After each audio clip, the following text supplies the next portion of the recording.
Karena kalau secara langsung mungkin bisa ini jadinya berdampak bagi kesehatan kita juga. Oke, saya ingin menyapa Kak Nita Agrisesi Jabat. Halo Kak. Halo juga. Halo Bang. Nita Akse. Halo Bang. Oke. Dari alumni mana Kak? Saya alumni Universitas Pajajaran Bang. Oh, Pajajaran. Wah, jauh. Ternyata MBA Perkantas Medan bisa sampai ke sana. Mantap. Keren. Jurusan apa di Pajajaran? Saya dulu jurusan agribisnis, Bang. Angkatan 2016. Angkatan 2016. Berarti sudah selesai ya? Baru selesai atau gimana? Sudah selesai, Bang, tahun 2020. Oh, sekarang di Medan atau masih Di Medan, Bang. Oh, di Medan. Oh, oke. Selamat bergabung Kak Nita Agrisesi Jabat. Ya, makasih, Bang. Acara ini memberkati juga. Amin. Oke. Saya ingin juga menyapa,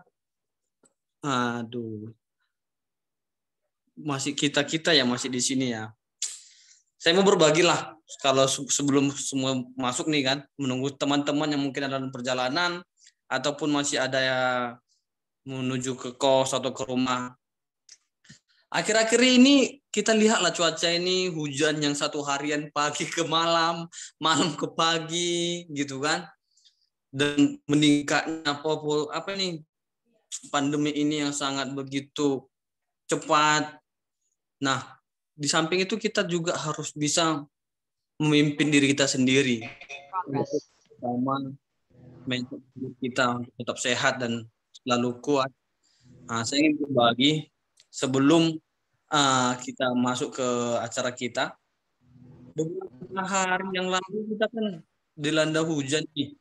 Hujan Kota Medan sampai banjir lah, yang ada kereta sampai mogok lah kan gitu. Tapi kita bersyukur sekalipun keadaan kita takut, khawatir ataupun resah, tapi Tuhan selalu menjaga kita, memberkati kita dan memberi kita kesehatan. Oh, saya mau menyapa Kak Virginia. Halo Kak. Halo, selamat malam. Kak. Apa kabar Kak? Baik. Oh baik ya. Jadi sebelum kita mulai Kak, saya mau menyapa nih yang sudah masuk di Zoom kita hari ini. Oke, silahkan. Iya Kak. Kabar keluarga gimana Kak? Kenapa? Kabar keluarga sehat? Ayah ibu saya kurang terlalu sehat, tapi bukan karena COVID sih, memang karena udah tua aja. Oh, tapi iya. Yang lain sih sehat sih. Thank you ya, sudah ditanya. Karena itu gimana saling menyapa kan Kak? Kesehatan. Oke Kak. Nah, saya juga melanjutkan tadi yang beberapa hari yang kita melewati hati.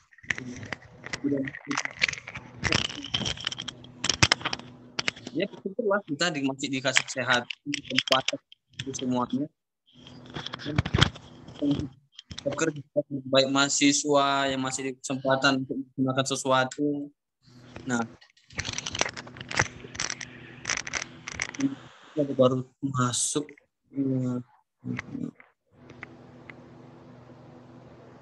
Halo Diana Situmorang.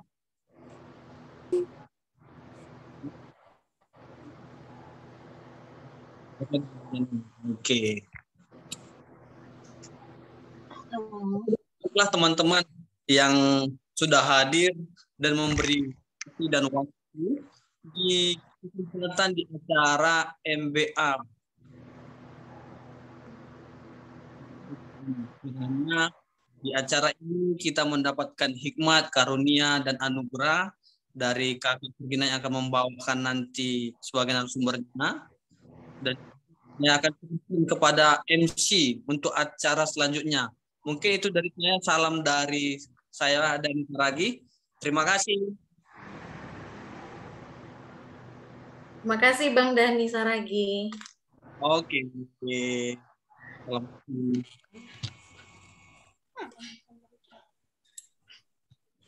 Ya, shalom dan selamat malam abang kakak dan teman-teman. Shalom. Salam sehat. Ya, salam sehat bagi kita semua. Salam sehat.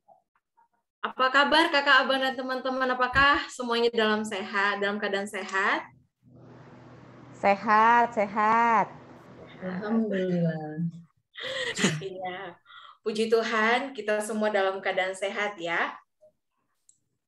Selamat bergabung dan kami mengucapkan selamat datang dan selamat beribadah kepada abang kakak dan teman-teman, khususnya yang baru pertama sekali hadir di ibadah mimbar Bina Alumni kita. Tema ibadah diskusi kita hari ini, Jumat 4 Maret 2022 adalah Self Leadership.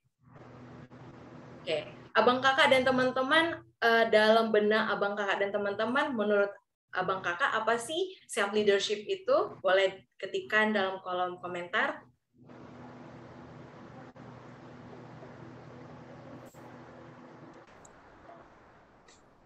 Boleh diketikkan ya di kolom komentar, menurut abang kakak self leadership itu sebenarnya apa, dan dalam diri kita apakah kita sudah mengalami self leadership, sudah memiliki kemampuan untuk memimpin diri kita sendiri? Silakan boleh mengetikkan di kolom komentar.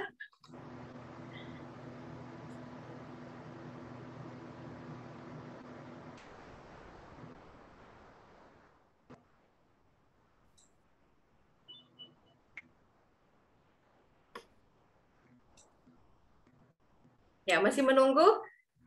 Ada ide dari abang kakak? Self leadership itu sebenarnya apa sih? Ada yang sudah mengisi assessment yang diberikan oleh pembicara kita malam hari ini? Pastinya sudah ya, dan bertanya-tanya apa sih sebenarnya self leadership itu, dan kenapa ada angkat personality test yang seperti ini. Oke. Abang kakak dan teman-teman, bersyukur kita sudah memasuki bulan Maret, yaitu bulan ketiga di tahun 2022 ini. Dan sungguh bersyukur untuk kebaikan Tuhan dalam melawat, memelihara, dan menjaga, serta menyediakan apa yang kita butuhkan, terkhusus di masa-masa pandemi ini. 3 bulan sudah kita menjalani kehidupan di tahun 2022. Pastinya kita ada membuat salah satu dari resolusi kita di awal tahun ini, tentang memperbaiki diri dan mengubah diri menjadi lebih baik. Nah, dalam perubahan diri, apakah kita sudah mampu untuk memimpin diri kita sendiri saat menjalani hari-hari kita? Atau apakah kita masih mengikuti aliran hidup ini begitu saja? Kita akan dibukakan tentang kemampuan kepemimpinan dalam diri kita di malam ini, dan kita akan berdiskusi bersama bagaimana sebenarnya kepemimpinan diri itu. Kita akan dilayani oleh hambanya, yaitu Kak Virginia Gunawan, MTH. Sebelum kita memulai ibadah kita, saya meminta partisipasi kakak, abang, dan teman-teman untuk mengisi daftar kehadiran kita dengan membuka link Google Form yang ada di kolom komentar. Terima kasih.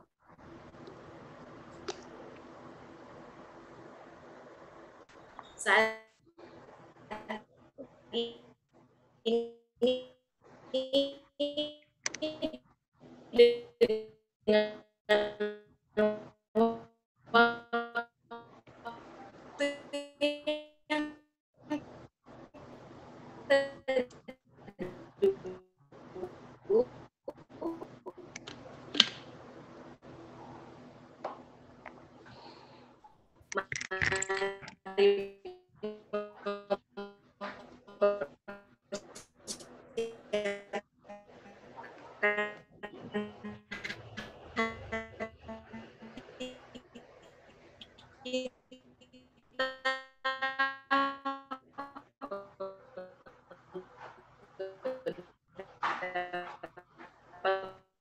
menikmati hadirat Tuhan dalam ibadah ini.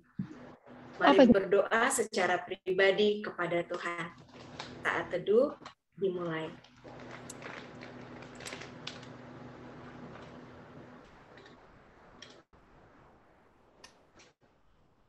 Kita bersatu di dalam doa. Engkau Allah pemilik kehidupan kami sungguh bersyukur untuk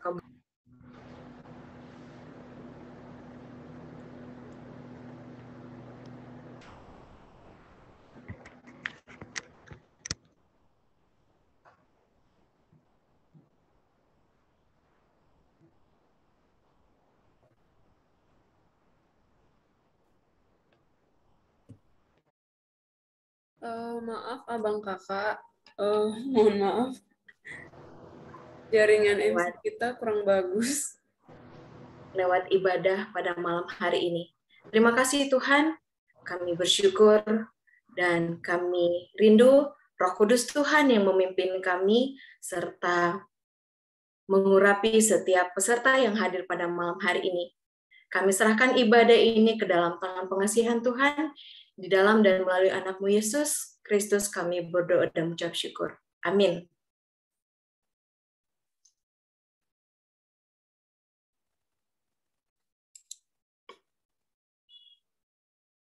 Kita ada sampai hari ini semua karena anugerah-Nya dan kebaikan-Nya. Dia Allah yang selalu menguatkan setiap kita dalam kondisi apapun. Kecaplah dan lihatlah betapa baiknya Tuhan Yesus.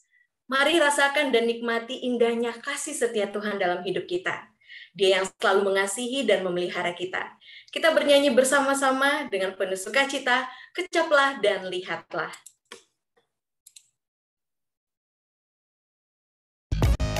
Yeah. If you would taste the goodness of the Lord, it would change your life forever. Mike, sing that part. Yeah. Kecaplah dan lihatlah betapa baiknya Tuhan itu. Rasakan dan nikmati kasih setia Tuhan. Kecaplah dan lihatlah betapa baiknya Tuhan itu. Rasakan dan nikmati kasih setia Tuhan. Kasih setia Tuhan. Syukur bagimu Tuhan, segala hormat bagimu Tuhan, Allah yang mengasihiku, Allah yang memeliharaku. Kecaplah dan lihatlah betapa baiknya Tuhan itu. Rasakanlah kasih setia Tuhan. Oh, kasih setia Tuhan. Syukur bagimu Tuhan, segala hormat bagimu Tuhan, Allah yang mengasihiku, Allah yang memeliharaku. Syukur bagimu Tuhan, segala hormat bagimu Tuhan, Allah yang mengasihiku, Allah yang memeliharaku, Allah yang mengasihiku, Allah yang memeliharaku selamanya. Yeah. If you would taste.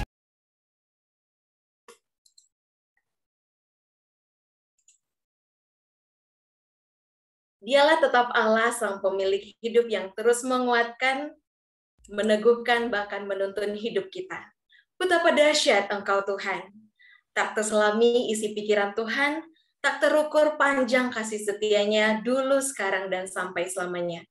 Maka layaklah kita ciptaan yang mengagungkan, meninggikan, dan menyembah Dia. Kita naikkan pujian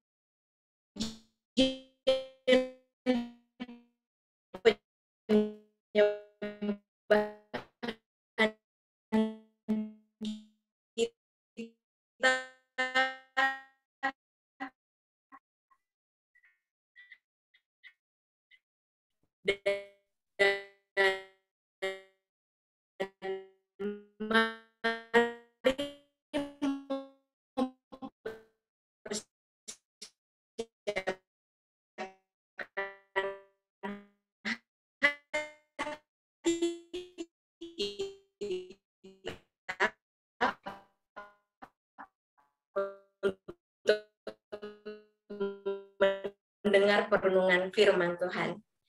Kita bernyanyi, Kau Tetap Allah.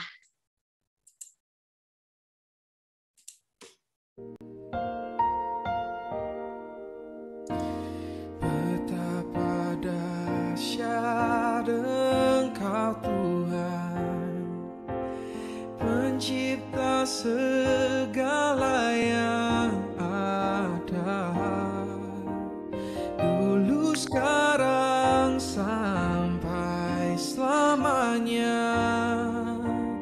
Hanya Engkau Tuhan,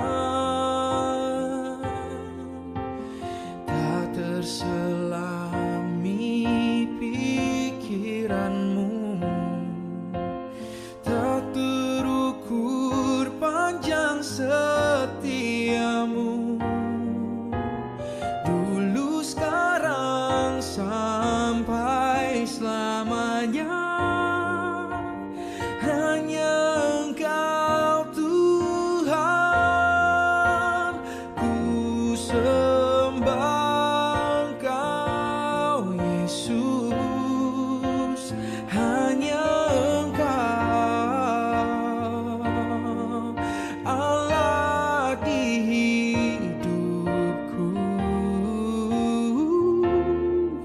tiada yang lain, hanya Kau, hanya Engkau Tuhan, selamanya Kau tetap Allah, walau dunia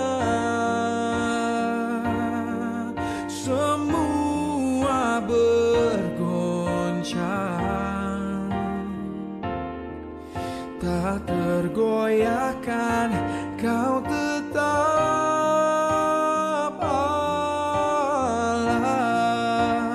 Ku sembah Engkau Yesus, hanya Engkau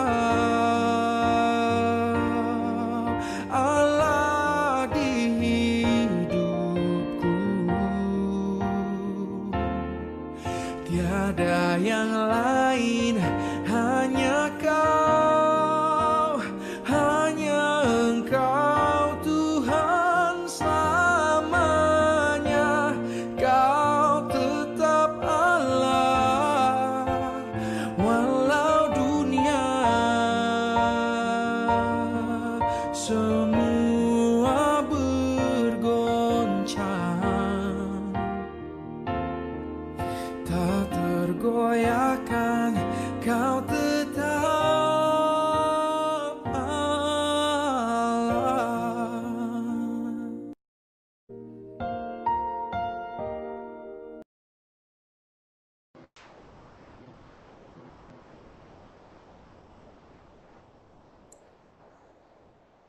Saya persilahkan untuk Kak Virginia untuk membawakan firman.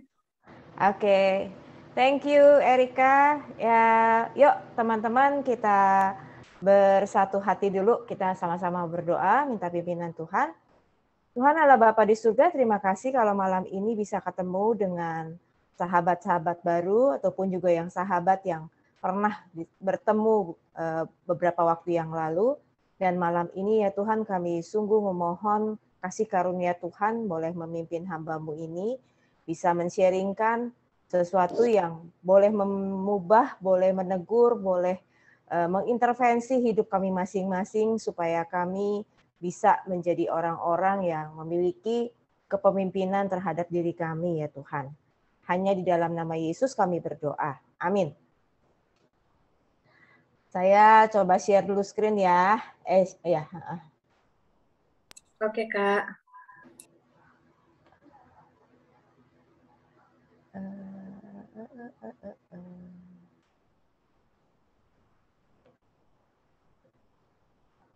Oh ini ya, sebentar. Sebentar.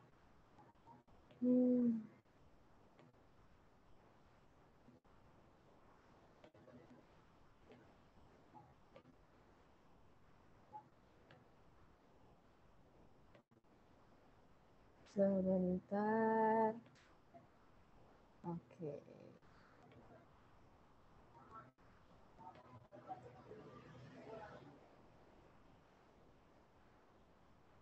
Sudah terlihat? Sudah, Kak. Oke. Iya, kawan-kawan, malam ini topik yang akan diberikan dari kalian itu self leadership gitu ya. Tapi sebelumnya saya mungkin sedikit cerita dulu ke kalian. Kemarin kami baru saja bikin semacam fellowship juga dengan teman-teman saya. Lalu ada salah satu dari kawan saya itu sharing, ya.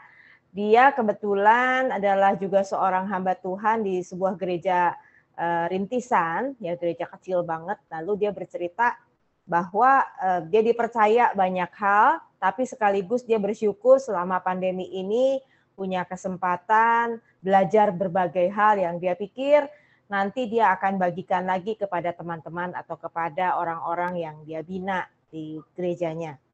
Nah, problemnya muncul, dia berasa pada waktu dia kepingin sekali menjadi hidup yang berdampak, hidup yang bisa memimpin banyak orang, dia akhirnya takut sendiri ya, dia sendiri gak yakin dengan apa yang dia mimpikan tersebut ya. Kenapa?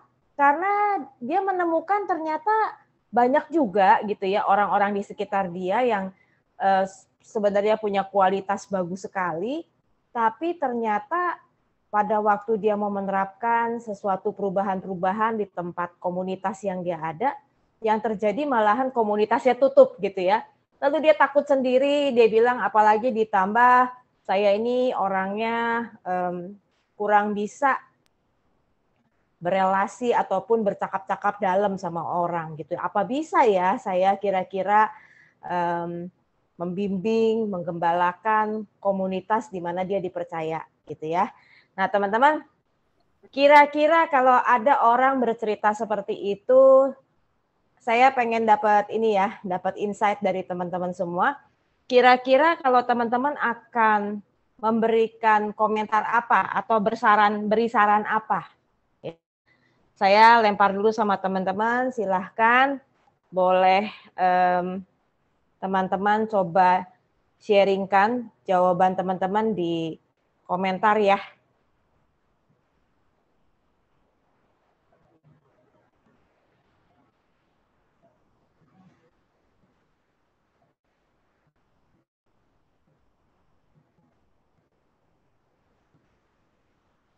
Saya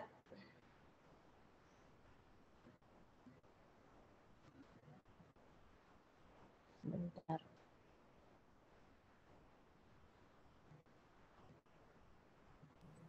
Kak Virgi, tadi pertanyaannya gimana, Kak?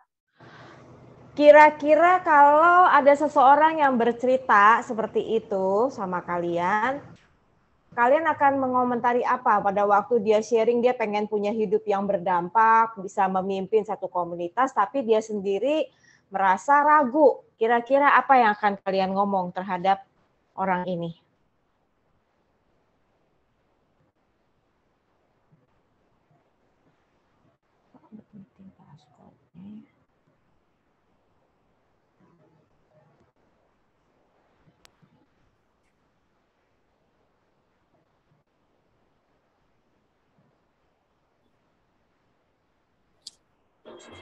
Sebentar ya, saya mesti masuk ke satu akunnya lagi yang supaya bisa masuk. Saya pengen lihat wajah kalian soalnya. Ya boleh Kak. Ya, soalnya nih saya nggak bisa lihat sama sekali.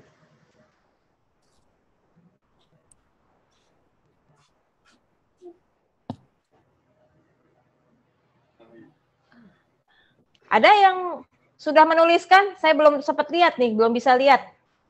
Lebih tepatnya. Baru masuk. Sampai saat ini belum ada, Kak. Oke.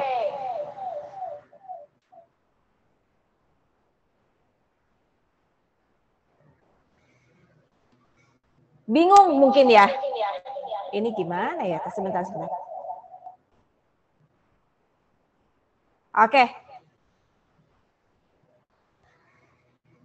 teman-teman. Kalau masih bingung, nggak apa-apa ya. Nanti mungkin lewat proses perjalanan waktu gitu ya. nanti teman-teman bisa mulai mengikuti sebenarnya arah pertanyaan saya ini ke arah mana gitu kan ya. Atau terlalu panjang tadi itunya intronya nggak apa-apa. Kita balik ke topik kita, self leadership ya.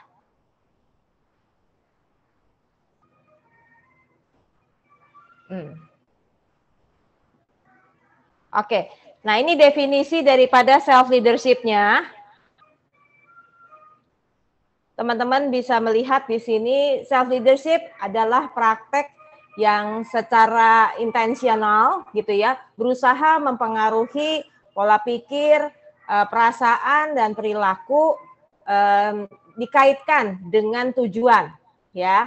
Ini adalah komentar ataupun pernyataan dari Brian and Kazan. Nah, siapakah mereka berdua ini? Mereka adalah orang pertama yang mencetuskan istilah self leadership. Ya, tadi saya coba udah terjemahkan kepada teman-teman semua apa itu self leadership. Nah, di sisi lain ada pendapat dari orang-orang yang bisa dibilang orang-orang terkenal gitu ya dari berbagai negara lainnya. Lao Tzu salah satunya dari China mengatakan mastering others is strength, mastering yourself is true power. Ya. Jadi dia mau mengatakan bisa memimpin orang lain itu kekuatan, tapi kalau kita bisa memimpin diri sendiri itu adalah kekuatan yang sesungguhnya, power yang sesungguhnya. Ya. Lalu ada kalimat lagi yang mengatakan dari Henley, I'm the master of my fate, I'm the captain of my soul. Ya. Tangkap ya teman-teman dari sampai sejauh ini ya. Nah, oke, kalau teman-teman sudah paham, yang saya mau tanya dari definisi ini, teman-teman setuju nggak dengan definisi yang saya sudah berikan? Ya. Setuju atau tidak setuju? Setuju, Kak. Oke, Erika. Boleh kasih respon lewat ada itu kan ya, icon ya. Bisa teman-teman kasih lihat jempolnya kalau setuju. Tapi kalau nggak setuju, mungkin teman-teman bisa bilang begini. Setuju ya? Ada yang kurang setuju?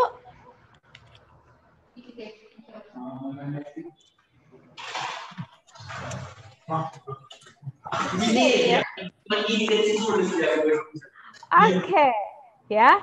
Kalau buat saya pribadi, teman-teman, definisi yang diberikan itu ada yang bagian yang saya setujui, tapi ada bagian yang saya kurang setujui. Ya. Nah, kita lihat dulu ya di dalam Alkitab yang saya coba ambil, ya. Teman-teman boleh membuka dari Efesus 4 ayat 20b sampai 23. Ya.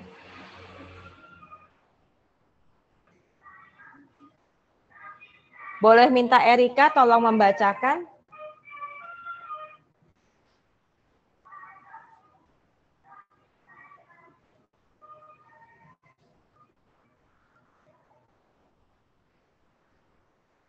Dari Efesus 4 ayat 20b sampai 23 ini cuma cuma ringkasannya yang saya masukin. Boleh tolong Erika bacain. Oke, Kak. Efesus 4 ayat 20b. Kamu telah belajar mengenai Kristus, karena kamu telah mendengar tentang Dia dan menerima pengajaran di dalam Dia menurut kebenaran yang nyata dalam Yesus, yaitu bahwa kamu berhubung dengan kehidupan kamu yang dahulu harus menanggalkan manusia lama yang menemui kebinasaannya oleh nafsunya yang menyesatkan. Ayat 23, supaya kamu dibaharui di dalam roh dan pikiranmu. Iya, teman-teman balik ke dalam definisi dari self leadership ya.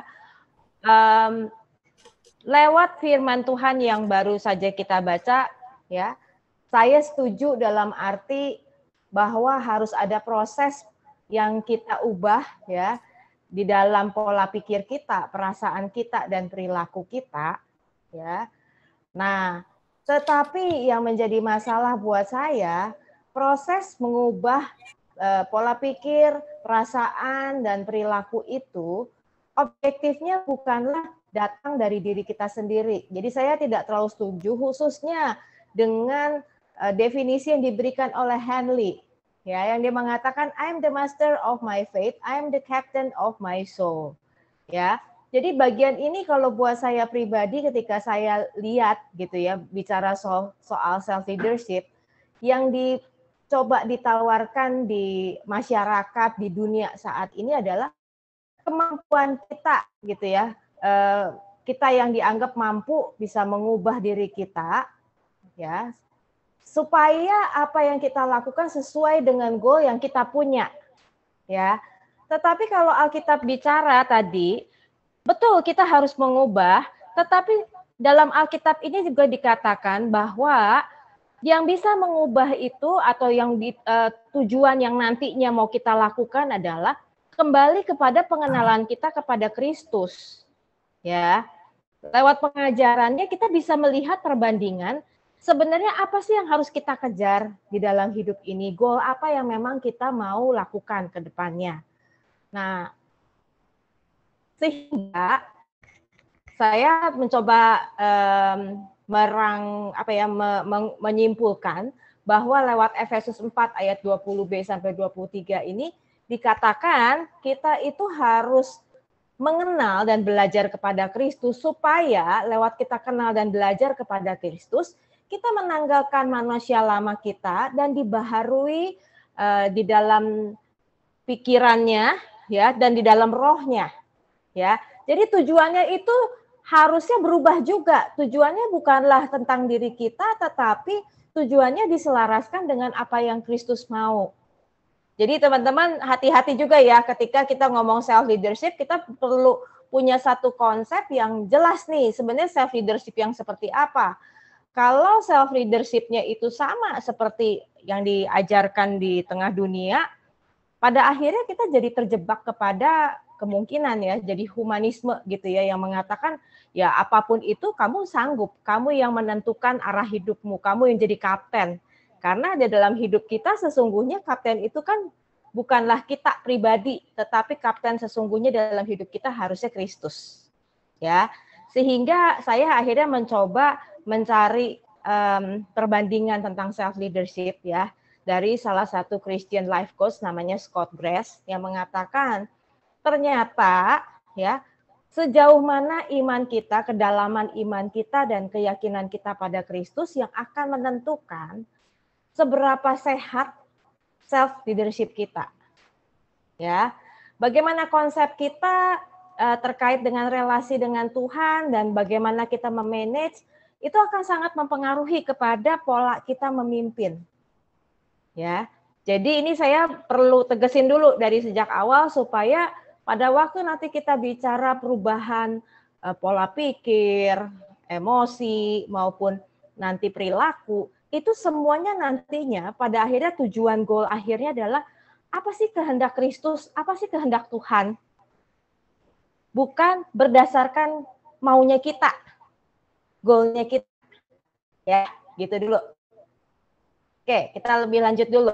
Nah, kalau kita dikatakan harus menanggalkan manusia lama kita, saya percaya bahwa ini adalah tanggung jawab kita ya dari kitab Efesus tadi. Dia katakan kalau kamu mau berubah, pertama-tama ya kamu harus kenali dulu dong, kamu tinggalin manusia lama kamu. Nah, yang ninggalin itu bukan Tuhan, kita sendiri yang harus berinisiatif. Oke, ya, ketika saya sudah kenal Kristus, saya pengen hidup saya itu terarah kepada Dia, termasuk di dalam saya memanage diri saya, memimpin diri saya. Mau nggak mau kita harus belajar dulu dengan mengenali diri kita. Ya, apa sih pikiran dan perasaan dan perilaku yang selama ini aku bawa di dalam diriku, yang ada di dalam diriku. Ya, oke. Teman-teman bicara soal pengenalan diri, self awareness, jadi ada banyak cara ya, ada banyak cara yang bisa kita lakukan karena kalau untuk mengenali diri mau nggak mau kita butuh sekali bantuan dari psikologi ya. dalam sisi teologis itu banyak bicara soal prinsip-prinsip, tetapi kalau sudah bicara mau tahu siapa diri kita memang harus mencari tahu diri kita itu seperti apa sih?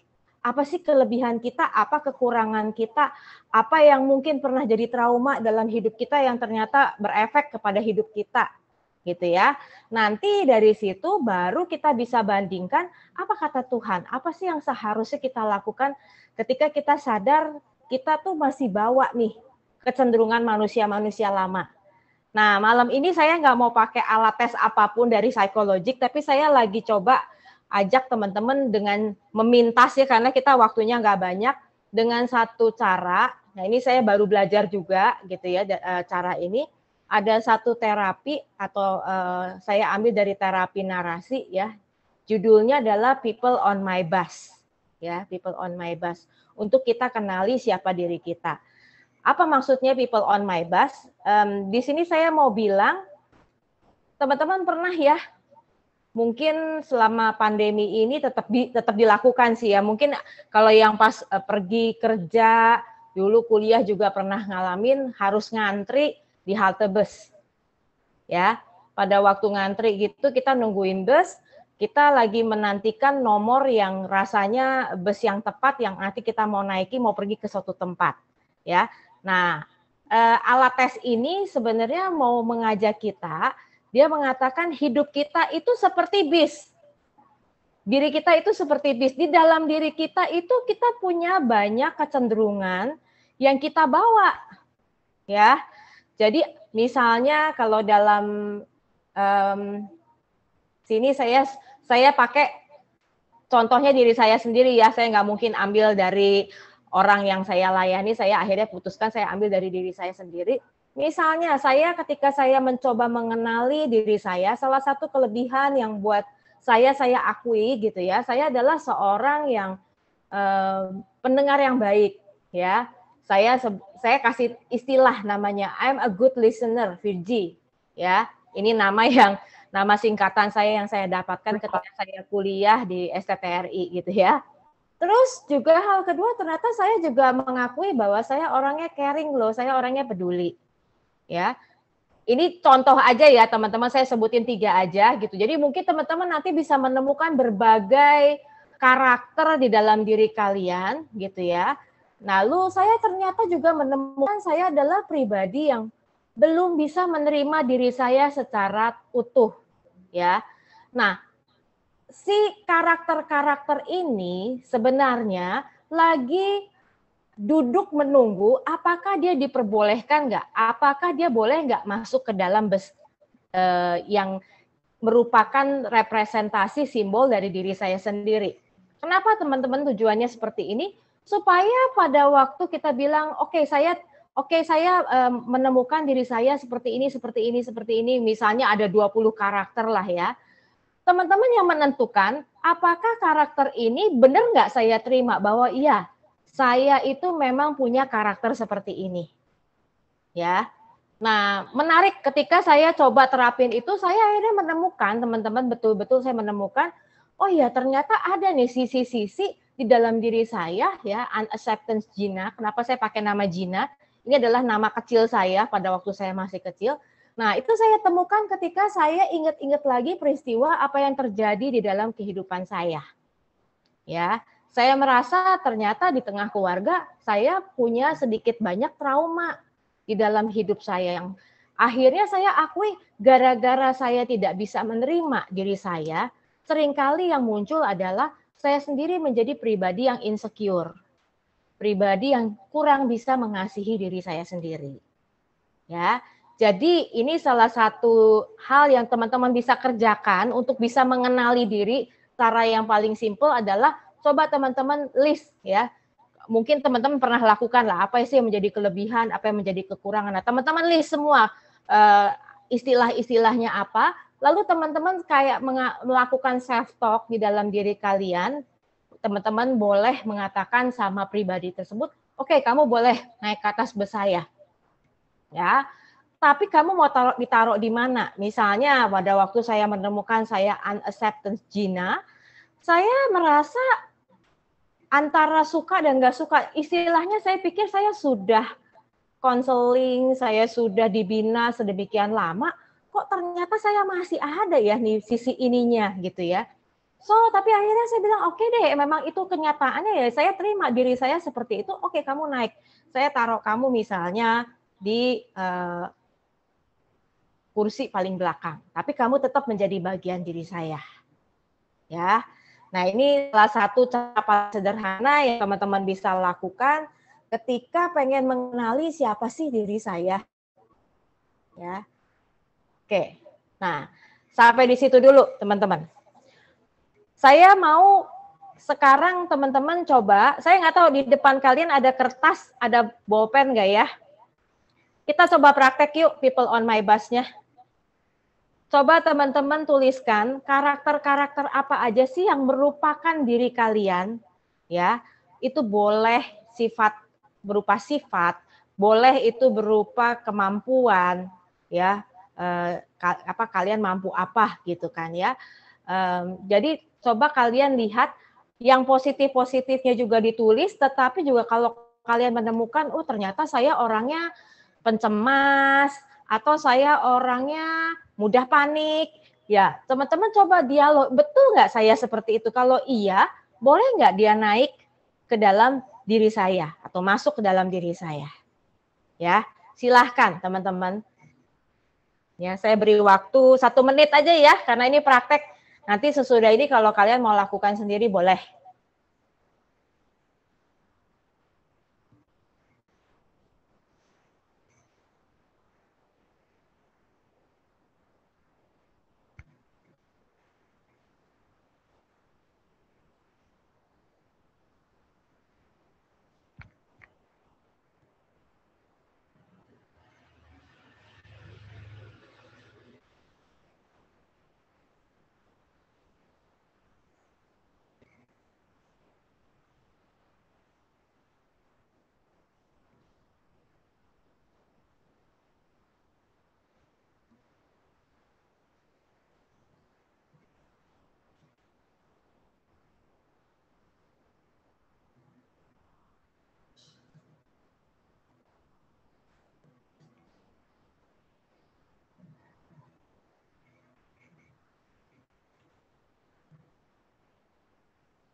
Oke ya, sudah ya. Mungkin aku boleh minta kepada siapa dah, salah satu dari kalian yang boleh sharing. Kira-kira apa sih yang kalian temukan dalam diri kalian?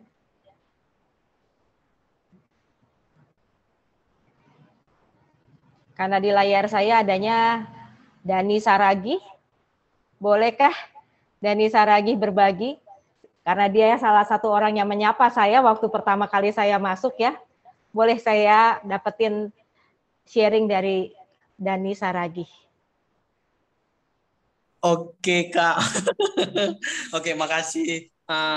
Yang saya dapat dari diri sendiri karakter ya. Kelebihannya sih saya orangnya sabar dan rajin sih. Yang saya alami sendiri ya. Saya rasakan sendiri.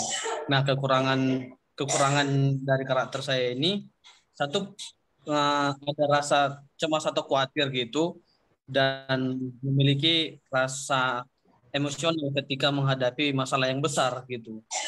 Apabila tuntas gitu aja sih Kak. Oke, thank you ya. Thank you Dani yang sudah sharing sama kita ya. Jadi bagus ya, maksudnya Dani sudah menemukan, wah saya orangnya sabar, diterima gitu ya. Tapi juga sadar ternyata di dalam kesabaran saya masih ada cemasnya gitu ya. Oke, ada lagi nggak? 1 orang lagi deh. Yang mau sharing, silahkan.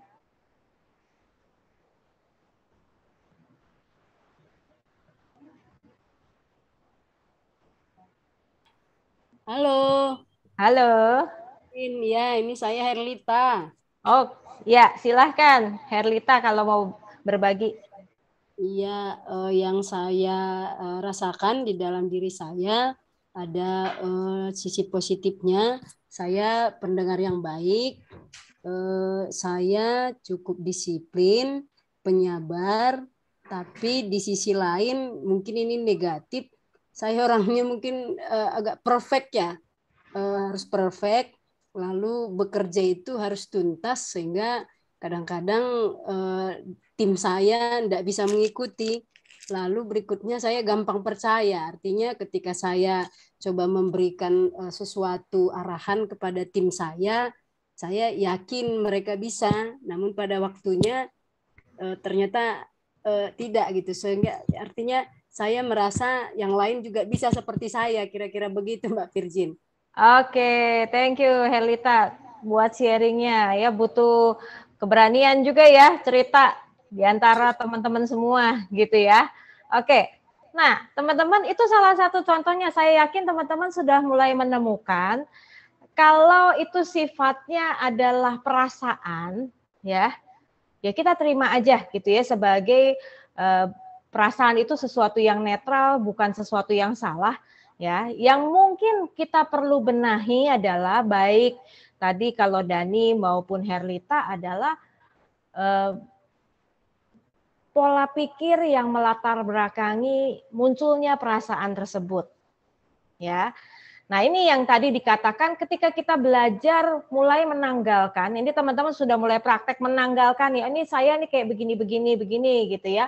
Oke, kalau gitu saya harus berubah dong. Saya mau nih dirubah setelah saya tahu di dalam pengenalan Kristus bahwa ya kayak misalnya Dani gitu ya menyadari kelemahannya cemas, ya berpikir harusnya saya nggak jadi orang yang pencemas dong ya ketika saya sudah makin kenal Kristus, karena Tuhan itu kan setia, dia melihara kita gitu kan apapun masalahnya. Atau seperti Herlita juga yang mengatakan, wah saya nih orangnya perfeksionis gitu ya sehingga terkadang bikin orang-orang sekitar saya nggak nyaman ketika kerja sama saya. Nah, padahal di sisi lain kalau kita sudah semakin mengenal Tuhan, harusnya kita nggak menjadi pribadi-pribadi yang menyulitkan dong ya. Harusnya bisa bekerja sama. Misalnya, ini contoh ya, contoh. Nah, saya mau bagiin sama teman-teman pengalaman saya ketika saya belajar menerima unacceptance Gina dan mulai belajar mengubahnya. Ya, mulai belajar mengubah, tetapi pengubahan itu saya tetap yakin itu murni adalah pekerjaan Roh Kudus, ya murni. Karena saya akui dan saya meminta pertolongan sama Tuhan dan proses itu saya benar-benar alami belum lama ini malah kejadiannya gitu ya. Nah, teman-teman, saya nih sekarang selama pandemi ini nggak bisa banyak kemana-mana gitu ya. Saya nggak tahu kalau di Medan mungkin beda ya, di Sumatera beda. Tapi kalau di Jakarta ini lagi tinggi-tingginya nih Omikron gitu ya. Termasuk staf saya juga kena akhirnya gitu kan. Nah, akibat pandemi salah satu pekerjaan saya itu banyak terhambat. Saya nggak bisa lagi keluar-keluar gitu ya. Jadi banyak sekali yang segala sesuatu dikerjain tuh cuma bisa di rumah. Kalaupun pergi ke kantor itu jarang-jarang gitu ya. Nah, selama saya stay banyak di rumah, saya juga akhirnya mengalami problem yang lain ketika saya punya orang tua yang keduanya sudah mulai lanjut ya, udah usia 80 ke atas, sehingga mau nggak mau salah satu pelayanan yang harus saya lakukan adalah melayani mereka gitu kan, ngurusin mereka juga. Dan ternyata pekerjaan pelayanan yang saya kerjakan ketika benar-benar saya mau praktekin di rumah itu susah setengah mati ya. Kenapa? Ya tadi saya udah bilang ya, mereka sudah lanjut usia sehingga saya harus bilang mereka juga nuntutnya makin tinggi, demanding, dan sering sekali mengeluarkan kata-kata yang menurut saya itu cukup kasar ya. Selama ini ketika saya pelayanan, ketika saya bekerja di luar sana, ketika saya susah, capek sekalipun, ada sukacitanya gitu ya, karena saya dapat penghargaan dong, paling tidak mereka bilang makasih ya Kak dan sebagainya. Tapi ketika saya melayani keluarga saya sendiri, saya mengalami bukannya terima kasih, saya dikritik gitu ya. Jadi satu saat tuh saya bangun udah pagi banget, 4:30 pagi, ternyata ada salah satu gorden di rumah itu belum sempat saya buka gitu ya. Ketunda lah, itu belum saya lakukan. Lalu salah satu orang tua saya itu udah marah-marah gara-gara gorden itu nggak dibuka. Ketika saya coba menjelaskan, dia tetap ngomel-ngomel. Dia mengatakan, kamu tuh kerjanya nggak bener, setengah jalan apa segala macem gitu kan ya. Nah, dalam situasi itu unacceptance saya langsung naik ya teman-teman. Saya langsung bilang dalam hati saya, aduh aku tuh nggak dihargai, aku nggak diterima apa adanya, ada aja apa yang saya kerjakan selalu salah ya. Lalu emosi itu ternyata tidak berhenti sampai di situ, akhirnya membuat saya down, membuat diri saya tuh merasa kok aku nih dari kecil sampai sekarang kok tetap aja ya situasinya kayak nggak dihargai, nggak dikasihi dan sebagainya gitu kan ya. Jadi mellow gitu ya istilahnya teman-teman. Mungkin teman-teman juga pernah ngalamin seperti itu. Nah dalam situasi mellow itu akhirnya saya diem, lalu saya mulai mikir, kalau saya begini terus, sepanjang hari ini saya akan rusak. Ya, saya mungkin banyak hal yang saya kerjain itu dengan ngomel, dengan apa, karena merasa diri saya lagi tersakiti nih. Tapi akhirnya saya memutuskan, saya diem, saya mulai mikir, Tuhan ngomong apa sih sebenarnya tentang diri saya? Menurut Tuhan saya berharga apa enggak sih? Lalu bermunculanlah ya ayat-ayat firman Tuhan yang mengingatkan saya bahwa saya tuh berharga. Tuhan tuh mengasihi saya, bahkan rela mati buat saya. And then suddenly ketika seakan-akan Tuhan lagi ngomong sama saya di dalam posisinya saya self-talk gitu ya teman-teman. Yang tadinya saya mellow dan sebagainya, saya akhirnya mulai merubah mindset saya, pola pikir saya. Tuhan, ini adalah bagian dari pelayanan ya. Tuhan selama engkau ada di dunia, engkau pun sebenarnya ditolak. Tapi kan itu tidak menunjukkan penolakan orang, tidak berarti bahwa Tuhannya buruk. Tuhan sendiri ngalamin penolakan dan Tuhan tetap yakin dengan dirinya. Nah, kalau Tuhan sendiri memberikan identitas yang baru di dalam hidup saya, perkataan orang lain termasuk orang tua sekalipun sebenarnya tidak mengubah apapun tentang identitas saya dong di hadapan Tuhan. Jadi kayak orang tuh lagi perang gitu ya di dalam diri saya tuh, di satu sisi ada kalimat-kalimat negatif, tapi di sisi lain saya ingat Tuhan tuh pernah ngomong apa sih? Firman Tuhan tuh pernah ngomong apa sih? Nah teman-teman, peristiwa itu akhirnya mengubah mindset saya, pola pikir saya, dan suddenly emosi saya pun ngikutin. Emosi saya pun akhirnya bisa lebih lega, lebih terima situasi itu, dan akhirnya tidak lagi jadi kecewa, jadi marah dan sebagainya. Ya, saya mulai melihat, oh iya, ibu saya kan udah tua ya, dia pun sudah tidak bisa kontrol dirinya. Oke, ada masukan, mungkin ya betul saya masih orangnya kurang teliti, ya nggak apa-apa lah, next time saya akan coba lebih sabar lagi. Jadi sisa hari itu tuh jadi lebih enak teman-teman. Ya, nah itu loh caranya ketika kita bilang kita mau influence, ya, mempengaruhi pola pikir, perasaan dan perilaku kita. Mau nggak mau ditelaah satu demi satu nih teman-teman. Nah teman-teman sudah mulai mengenali kelemahan kalian. Nanti lihat di titik-titik mana yang teman-teman terstimulan, lalu muncul perilaku-perilaku yang merugikan buat teman-teman atau merugikan orang lain. Mulai lihat di pola pikirnya kenapa sih? Oh pola pikir ini bener apa enggak ya? Tuhan ngomong apa sih sebenarnya terkait dengan yang saya lagi ributin ini? Tuhan apa yang Tuhan omong? Nah, kaitkan itu, teman-teman. Kalau pola pikir kita salah, kita ubah sesuai dengan pengenalan kita akan Kristus. Ya. Nah, di titik itulah pelan-pelan teman-teman bisa mempengaruhi pola pikir kita menjadi pola pikir yang lebih sehat. Ya. Semoga paham ya. Nggak sederhana, teman-teman. Tapi ini salah satu langkah yang mungkin teman-teman bisa lakukan. Kemarin kebetulan ada satu kawan juga yang nanya ada masalah, dia emosinya lagi galau. Akhirnya saya sama ikutin proses ini. Oke, perasaannya apa? Diterima aja dulu perasaannya. Nah, habis kamu terima, kamu lihat nih pola pikirnya apa sih? Apa sih membuat kamu berpikir atau merasa seperti itu? Kan ada pikirannya apa? pikiran ini benar apa enggak? Tuhan ngomong apa tentang pikiran ini? Ya. Kalau itu sesuatu yang perlu dikoreksi, koreksi. Pegang kebenaran firman Tuhan. Pada waktu teman-teman yakini itu, akhirnya terjadi perubahan secara emosi. Ya. Oke. Herlita kayaknya lagi mikir nih. Berpikir keras.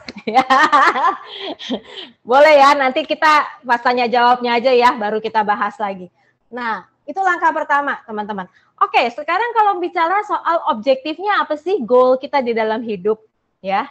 Tadi si pencetus self leadership mengatakan kita mempengaruhi pikiran, perasaan, dan perilaku supaya itu terkait dengan objektif kita, ya, goal kita, ya. Nah, dalam kaitan mencari goal atau objektif, saya memang sengaja kasih sama teman-teman tesnya. Semoga udah dikerjain, ya. Dari situ teman-teman bisa lihat dari tes yang saya kalau tidak salah kasih SDS, ya, self directed search, ya. Nah, teman-teman dari situ teman-teman bisa melihat saya tuh talentanya apa sih, ya, karena itu adalah satu tes minat bakat yang teman-teman bisa lihat gitu ya. Lalu yang kedua saya kasih juga tentang value. Kenapa ini penting juga? Nanti talenta dan value itu akan mix sedemikian rupa. Seharusnya ini yang nantinya mengarahkan juga kepada goalnya kita tuh mau apa sih, ya. Nah, kalau teman-teman sekarang punya goal, tetapi ternyata talenta, lalu value-nya juga nggak nyambung, nah itu berarti harus ada yang diselaraskan. Ya, diselaraskan lagi, dan harus selaras dengan yang Tuhan mau. Ya, saya kasih contoh di dalam firman Tuhan, salah satu contohnya adalah Paulus sendiri ya, di Filipi 3. Tadi saya mau angkat, tapi saya pikir nanti jadi kepanjangan, saya kasih ininya aja deh ya penjelasannya. Di kitab Filipi 3 itu kan Paulus sempat cerita bahwa ada hal di masa lalunya yang dia banggakan. Ya, latar belakangnya dia, kegiatan dia gitu ya. Dulu tuh tujuan dia adalah memusuhi orang Kristen lah ya, istilahnya dia mau hancurkan. Itu goalnya dia. Dia merasa ketika dia lakukan itu, dia sedang mencapai goal hidupnya. Dia dapetin status, dia dapat pengakuan, dan dia dulunya yakin bahwa yang dia lakukan itu menyenangkan hati Tuhan. Ya. Tapi perjumpaan dia dengan Tuhan membuat dia melihat apa yang dia yakini dulu, ya, value-nya dia terutama itu adalah sampah.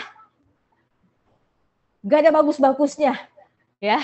Gak ada sesuatu yang dia akan pegang lagi. Dia ubah sedemikian rupa value-nya dia kepada kebenaran yang sejati, ya.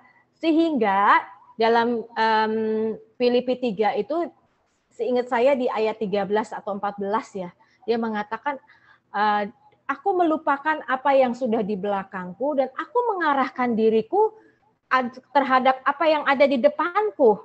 Ya, jadi teman-teman, PR yang tadi tuh ya, yang bicara soal pikiran, perasaan, dan perilaku di masa lalu itu diberesin dulu, ya pelan-pelan. Pada akhirnya kita mulai melihat sebenarnya apa sih goal kita ke depan? Apa yang mau kita capai ke depan? Nah, goal yang kita mau capai ke depan itu kita harus cross-check nih. Talentanya aku punya enggak sih? Value-nya aku yakini enggak? Aku hidupi apa enggak? Ya. Nah, saya kasih contoh dari diri saya. Kalau saya tes RIASEC, ya, SDS tadi ya, yang teman-teman mungkin ditulisnya RIASEC gitu kan. Teman-teman nanti menemukan ada nilai-nilai yang paling tinggi itu apa aja sih. Kalau saya pribadi waktu saya cek gitu ya, saya besar nilai tingginya tuh di social, entrepreneur, dan di art. Ya, social, entrepreneur, dan art gitu, khususnya yang sosial.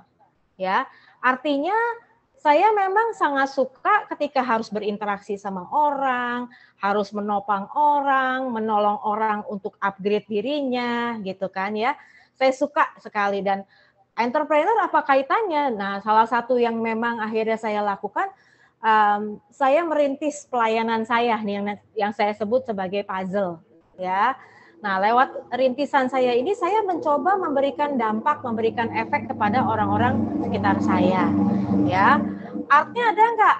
Ya, tetap kepake sih gitu ya. Karena saya salah satu bidang yang saya suka adalah saya suka menulis. Ya, terkadang saya pakai tulisan-tulisan saya untuk menyusun bahan. Belakangan ini saya lagi juga diajak terlibat di satu STT untuk menulis satu buku bunga rampai ya. Ini lagi dalam proses juga gitu. Jadi itu terpakai semua. Nah, ini talenta saya nih dari tes yang saya sudah bagiin sama kawan-kawan. Ya. Lalu saya tes juga di dalam kaitan value saya. Ada di sebelah kanan. Hopefully teman-teman juga udah lakukan. Hasil tes saya melihat paling tinggi itu adalah value saya adalah growth. Ya, yang kedua adalah saya kepengen dalam hidup saya berkontribusi, punya meaningful work. Ya. Lalu ternyata di luar itu ada lagi. Saya punya value, saya suka menolong, helpfulness dan accountability. Accountability itu lebih mengarah ke responsibility. Jadi ketika saya sudah kerjain apa-apa, saya merasa saya harus menyelesaikannya sebagai bentuk accountability saya. Ya. Nah, ini penting teman-teman ya, ketika kita lihat gambaran seperti ini, ya, kita lihat lagi dengan goal yang kita mau capai, nyambung apa enggak? Ya, karena ada kalanya kita seringkali begini ya teman-teman, dulu waktu saya masih remaja, goalnya tuh kadang-kadang sangat tidak clear ya. Misalnya kita bilang goal saya adalah saya pengen hidup memuliakan Tuhan. Betul sih. Tapi hidup memuliakan Tuhan itu dalam bentuk seperti apa? Ya, apakah bekerja di dunia pendidikan kah? Atau saya terlibat di dalam dunia bisnis kah? Atau apa nih? Memuliakan Tuhannya. Misalnya kalau saya bekerja di dunia pendidikan, ya, terkait dengan value saya dan terkait dengan talenta saya, itu mengarahnya ke arah mana, atau saya cukup menghidupi enggak gitu dengan apa yang saya yakini mau saya jalani. Ya. Jadi kalau sederhananya ya, self leadership itu secara keseluruhan teman-teman ya. Tadi teman-teman sudah lakukan kenali diri, siapa diri saya sesungguhnya, terbuka dan mau berubah. Nah, teman-teman sudah lakukan. Yang kedua adalah kita tentukan goal. Waktu tentukan goal, kita kenali talenta kita apa, value yang kita pegang apa, dan goalnya apa. Nah, itu semua itu harus mengarah kepada maunya Tuhan. Rencana Tuhan itu apa sih? Ya. Jadi kalau ada, ini kebetulan saya punya beberapa anak bimbingan ya, ketika mereka bilang value saya adalah financial stability misalnya, financial stability. Apa kaitannya itu dengan Tuhan? Itu perlu ditanyain sih kalau buat saya pribadi. Kenapa kamu menganggap financial stability ini sesuatu yang memang Tuhan kehendaki? Harus kamu kejar misalnya. Ya. Nah, dari dua hal ini ketika kita kenali diri dan tentukan goal, kita mulai latih nih diri kita. Hal-hal apa aja sih yang di dalam diri saya yang terus harus saya ubah, dan pengubahan itu harus terkait dengan goalnya ke depan. Ya. Nah, contohnya kayak gini, teman-teman. Jadi saya coba bikin buat saya pribadi ya, teman-teman. Kalau buat saya pribadi ketika saya melihat dalam hidup saya, goal utama saya apa sih? Saya menolong orang sekitar saya upgrade dari yang kondisinya minus jadi plus, dan mereka diharapkan bisa bertumbuh. Talenta saya apa sih? Nah, kalau dalam dunia sosial itu saya sebutin di sini ya, saya bisa konseling, saya punya kemampuan di public speaking, saya juga punya kemampuan di bidang coaching. Value saya apa? Tadi kan saya udah tulis ya, growth, kontribusi, meaningful work, helpfulness, accountability. Nah, oleh sebab itu ya, berdasarkan ini saya mulai merincikan lagi. Oke, kalau gitu secara fisik, pikiran, emosi, perilaku, kira-kira untuk mendukung goal utama saya, apa sih yang harus saya latih setiap hari? Ya, setiap hari, atau kita bikinlah timeline-nya, apakah seminggu sekali, ataukah sebulan sekali, gitu kan. Nah, saya melihat, kalau secara fisik, kalau saya mau menolong orang, ya mau nggak mau dong tubuh saya sendiri harus sehat gitu ya. Oke, kalau gitu target yang harus saya kejar di dalam pengubahan diri saya itu, saya harus jaga tubuh saya seimbang nih. Ya, jangan terlalu kurus atau terlalu gemuk atau memang istilahnya saya juga hidupnya asal-asalan gitu ya. Nah, bicara pikiran, emosi dan perilaku, apa nih ya yang membuat saya bisa tetap fokus terhadap goal saya? Ya, saya mencoba beberapa cara gitu ya, lewat baca buku, lewat journaling gitu kan ya. Tadi misalnya kalau emosi juga saya bikin daily journal, gratitude journal. Lalu perilakunya adalah untuk mendukung itu semua saya berusaha olahraga tiap hari. Saya usahakan saya punya mentor, ikut webinar, berbagai webinar yang bisa memperlengkapi saya, ikut komsel dan praktek hidup yang saya jalani. Ya. Lewat momen itulah saya mulai belajar mendisiplinkan diri saya memiliki self leadership yang bergantung sama Tuhan. Ya, sampai di sini dulu teman-teman. Ya, habis ininya.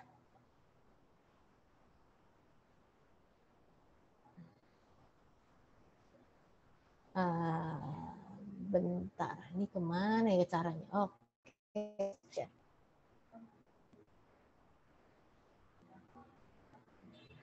Oke.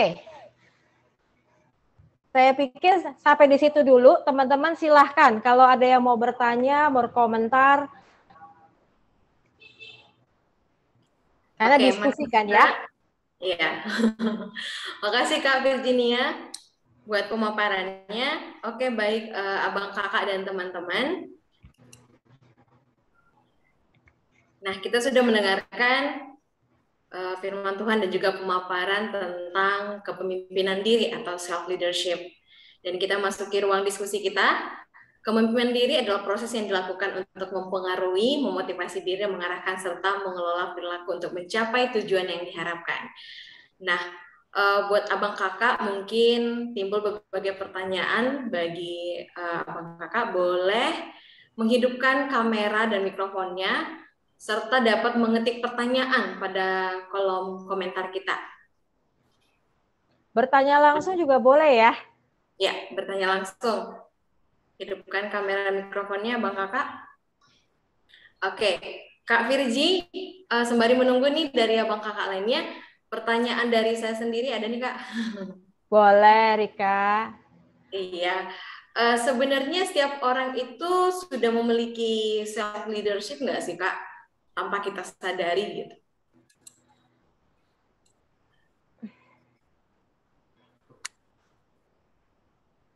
Aku merasa enggak otomatis ya. Enggak otomatis. Itu sesuatu yang memang kita harus upayakan dan kita belajar. Ya. Khususnya ketika kita sudah melewati masa remaja, mau nggak mau kita dituntut untuk self leadership. Belajar gitu ya, belajar mandiri, belajar ngambil keputusan, belajar menentukan kita mau kemana. Dan itu proses belajar sebenarnya. Jadi nggak ada yang, wah tiba-tiba saya bisa gitu, enggak. Ya, proses disiplin diri itu kan sebenarnya harusnya kita pelajari dari sejak kecil ya. Tapi kalaupun itu tidak kita dapatkan, kita bisa coba belajar lewat mentor kita, lewat lingkungan kita, gitu ya, pelan-pelan bisa. Ya, saya sendiri pribadi sampai tahap di sini tidak serta-merta diajarin sama orang tua, tidak. Ya, saya belajar lewat komsel saya, lewat mentor-mentor saya melihat ini gimana ya caranya supaya saya tahu di kedepannya saya mau ngapain sih, gitu. Oke. Terima kasih Kak. Mungkin ya setuju dengan apa yang Kak katakan. Saya pribadi juga beberapa sekali melakukan yang seperti Kakak buat, ada menulis, apalagi di awal tahun ya Kak, kita buat resolusi dari diri kita sendiri, apa sih yang harus kita buat supaya lebih baik lagi dari karakter, dari fisik, hubungan pribadi dengan Tuhan, hubungan pribadi dengan sesama gitu. Nah kadang-kala Kak sudah di pertengahan nih, di awalnya memang semangat untuk membentuk diri dan mengubah diri kita, tapi di awal mulai kegiatan, mulai bekerja, mulai hubungan dengan orang lain nih hilang.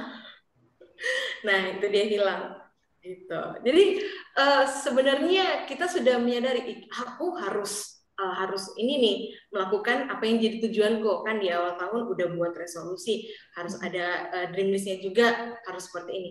Tapi kok akhirnya ya menurut Kakak gimana sih gitu langkah-langkah awalnya gitu? Seperti tadi aku ngomong ya, Erika, self leadership itu sangat bergantung juga dengan relasi kita sama Tuhan, ya. Artinya kalau relasi kita beres sama Tuhan, pasti ada sesuatu yang ngingetin kita balik. Kalaupun kita udah menghilang atau ngelayap kemana atau mulai reda semangatnya, gitu ya. Iya, pasti nanti Tuhan akan balikin kita lagi, ingetin kita lagi, entah lewat waktu kita saat teduh, atau waktu kita sharing sama kawan, sama komsel gitu ya. Itu yang memicu kita, balik. Ya. Iya. Itu satu. Yang kedua, kalau buat saya pribadi, saya tidak terlalu suka bikin resolusi itu 1 tahun. Oh iya, iya benar. Kecuali 1 tahun itu kamu bagi-bagi. Oke, 3 bulan pertama apa sih yang mau saya capai? 3 bulan berikutnya mau capai apa? Sehingga paling tidak saya punya PR buat saya pribadi. Setelah 3 bulan saya evaluasi nih, apa nih yang masih belum? Kenapa itu belum? Ya. Nah ini kenapa value itu jadi penting ya? Di salah satu salah satu alat tesnya bukan yang saya bagiin sama teman, alat tes yang lain itu dia waktu kita menentukan value ya, apa yang kita pilih itu kita harus nanya kenapa value itu penting. Kalau itu nggak kecapai, ya kira-kira hidupmu akan gimana?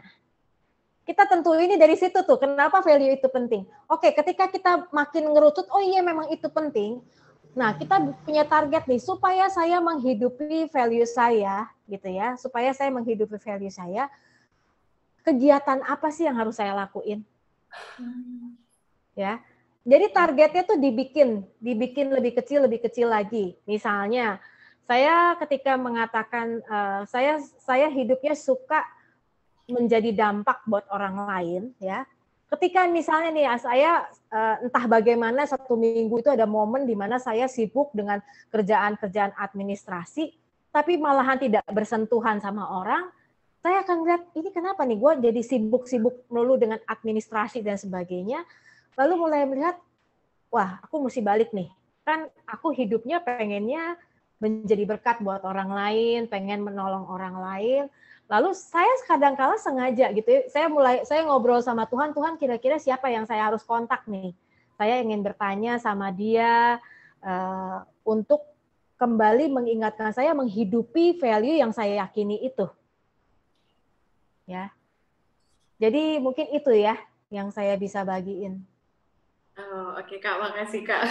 Ya sangat ini ya membuka kita ya pemahaman kita juga tentang bagaimana kita ya seperti yang kakak katakan harus ada evaluasi, benar iya. Kita membuat list apa yang ingin kita capai, tapi kalau tidak dievaluasi ya kita tidak tahu sampai di mana nih kita sudah berjalannya gitu.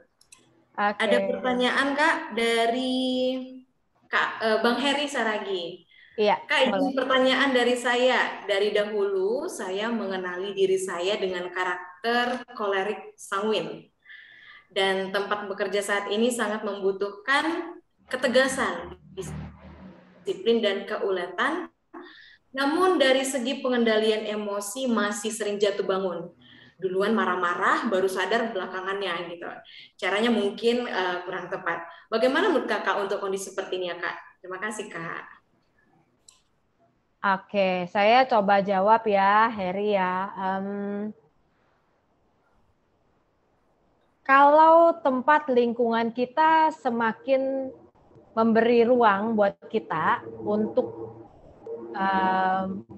mempraktekkan karakter kita, ya, that's good ya. Tapi mungkin saya tiba-tiba keinget dengan Ahok ya. Ahok itu kan kolerik ya, sebenarnya juga dia punya kecenderungan kolerik. Nah, ketika dia masuk ke dalam lingkungan yang memang membutuhkan ketegasan, membutuhkan tindakan yang cepat, dia sendiri harus sadar kolerik itu kan kelemahannya adalah seringkali tidak sabar. Ya, misalnya nih, seringkali tidak sabar, seringkali gerasa-gerusu mungkin gitu ya. Nah, di titik itulah yang ketika kita sadar kelemahannya, kita yang fokus di sini gimana ya caranya mengatasi hal ini. Ya, seperti tadi saya bilang, ketika emosi saya tuh muncul kalau ya, kita catat dulu tuh emosi saya muncul kalau ini. Nah, yang memicu saya itu benar apa salah sih? Ya, benar apa enggak? Waktu pola pikir kita mulai kita intervensi, pasti emosinya dan perilakunya juga akan jadi berbeda. Dan itu perlu dilatih. Kalau perlu dicatat. Kalau saya sedang meng-coaching atau meng-counseling orang, saya bilang, coba kamu 1 minggu itu catat peristiwa-peristiwa apa aja sih yang biasanya memicu kembalinya emosi ataupun perilaku yang tidak terkontrol tersebut. Ya. Nah, waktu kamu catat, tulis juga pikirannya apa sih? Nah, kalau pikirannya udah ketemu, kita counter lagi. Itu pikirannya bener apa enggak? Ya. Kalau pikirannya enggak tepat, benerin dulu. Nah, itu akan melatih kita terbiasa ketika menghadapi satu situasi, tidak langsung emosinya yang mengatur perilaku. Kita kontrol lewat pola pikir kita. Ya, itu yang mungkin yang bisa saya bagikan kepada Heri ya. Meskipun, nah ini kan situasinya saya tidak tahu Heri seperti apa, ada sisi-sisi kontrol emosi yang mungkin tidak mudah ya, mungkin tidak mudah karena ada unsur mungkin trauma di dalamnya sehingga butuh proses konseling lebih jauh dan sebagainya gitu ya. Tapi kalau secara umum sebenarnya ini bisa dilakukan. Ya. Sehingga kita menyadari makin sadar, makin perlahan dikendaliin. Ya. Intinya adalah ketika ada satu kawan saya gini loh, ketika dia merasa dia akan meledak, emosinya mau meluap, dia cepat-cepat nyingkir, ya salah satu tempat singkirannya dia masuk ke kamar mandi. Masuk ke kamar mandi, diem, dia mulai merenungkan pelan-pelan sampai dia situasinya tenang lagi, baru dia keluar. Ya, oke. Oke, makasih Kak Firdi. Buat abang kakak yang ingin bertanya atau mau bertanya secara langsung boleh ya, menghidupkan kamera dan mikrofonnya. Ya, terima kasih Kak dari Bang Heri. Sama-sama. Oke Kak, mungkin dari aku juga ada lagi, ada chat lagi ya. Kak, dulu ada PKKko, pemimpin kakak rohani, dia juga orangnya emosian gitu. Jadi ketika dia menjalin suatu hubungan dengan lawan jenis, dengan pacarnya, jadi karakternya itu selalu muncul, selalu emosi, gampang marah. Padahal itu seharusnya karena dia sudah berhubungan, seharusnya dia juga harus bisa kontrol itu dong gitu. Tapi ada salah satu buku yang saya baca juga, ketika kita ingin kebiasaan atau karakter kita itu hilang, kita harus mengujinya. Mengujinya artinya kita harus diperhadapkan dengan hal yang membuat kita marah, sehingga ketika kita selalu ingin marah, kita ingat gitu, oh aku harus mengontrol pikiranku. Benar nggak Kak? Itu salah satu terapi untuk kita bisa mengontrol pikiran kita. Atau bagaimana menurut Kakak nih? Bisa jadi seperti itu. Cuma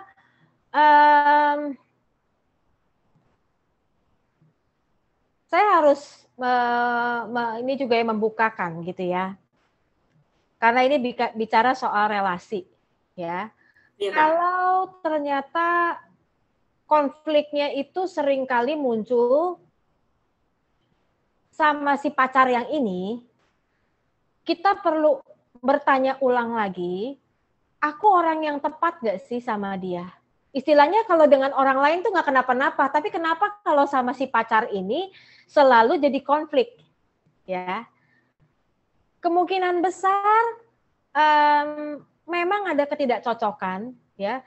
Kalau udah sejak pacaran aja seringnya marah-marah gitu kan, kita harus evaluasi ulang apakah aku orang yang tepat, dan si pacar juga perlu bertanya dong ya, nanti gimana kalau sudah married makin parah gitu ya.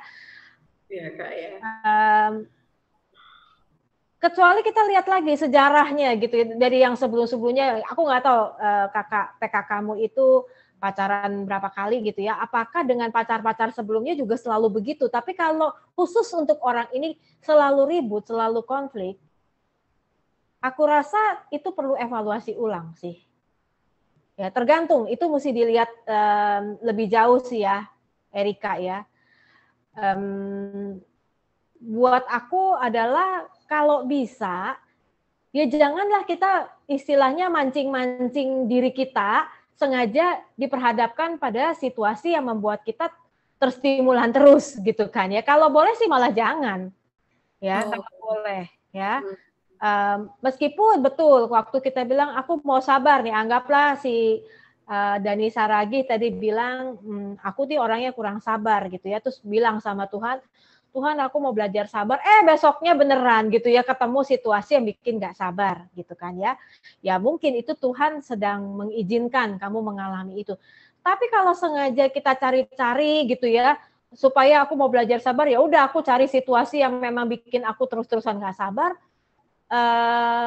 buat aku juga nggak sampai gitu segitunya sih, nggak harus sampai segitunya ya. Menguji sesuatu supaya kita mengalami perubahan.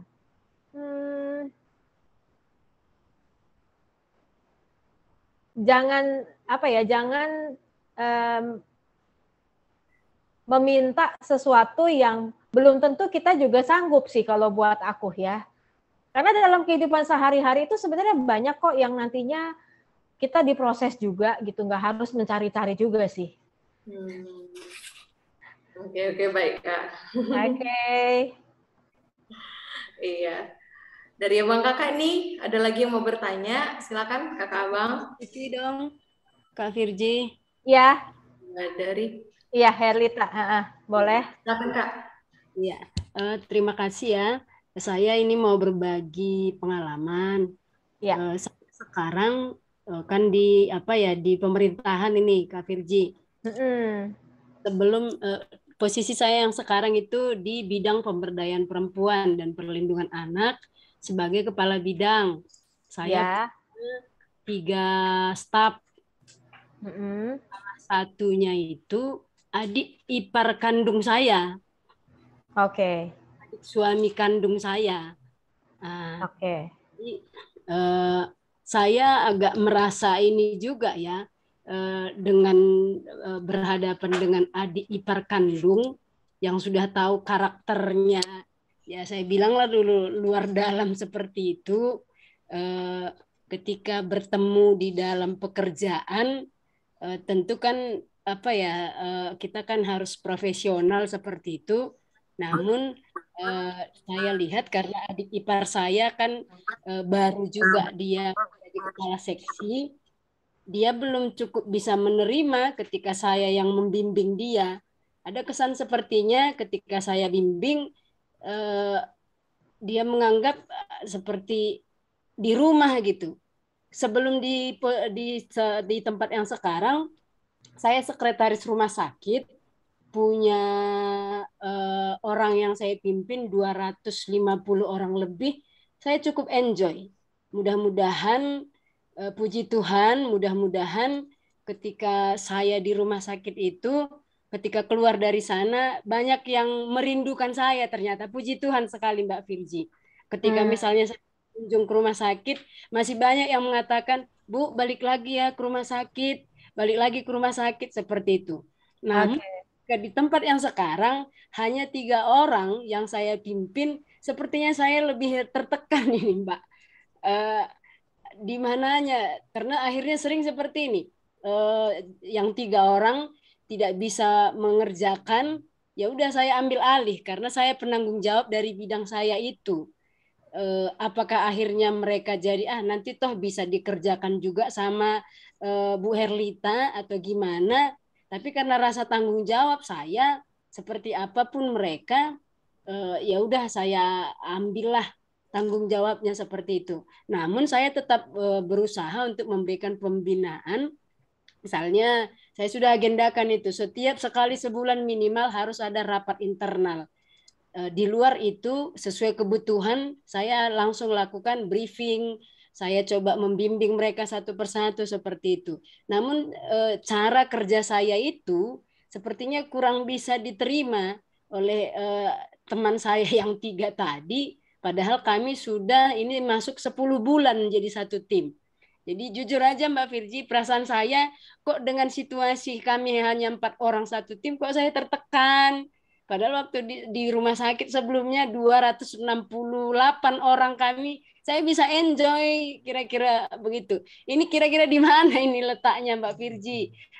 Saya masih bertanya-tanya, aduh, sampai saya berpikir gini, atau saya meminta nggak ya supaya saya pindahlah dari sini, kayaknya nggak nyaman sama adik ipar kandung. Kira-kira gimana lah ini Mbak? Mohon pencerahannya lah Mbak Virgi. Makasih Mbak Virgi. Oke, thank you Herlita yang sudah sharing gitu ya.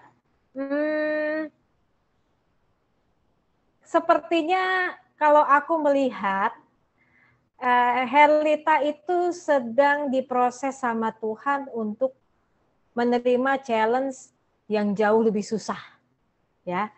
Yang 260 tadi, yang berapa ratus itu, kamu sudah melewatinya dengan baik. So, sepertinya kamu sedang diposisikan diberi tanggung jawab yang berbeda, tetapi dengan orang-orang yang meskipun sedikit ternyata lebih sulit karakternya. Bukan orang yang cepat nyambung, cepat yang nurut ya kepada Herlita.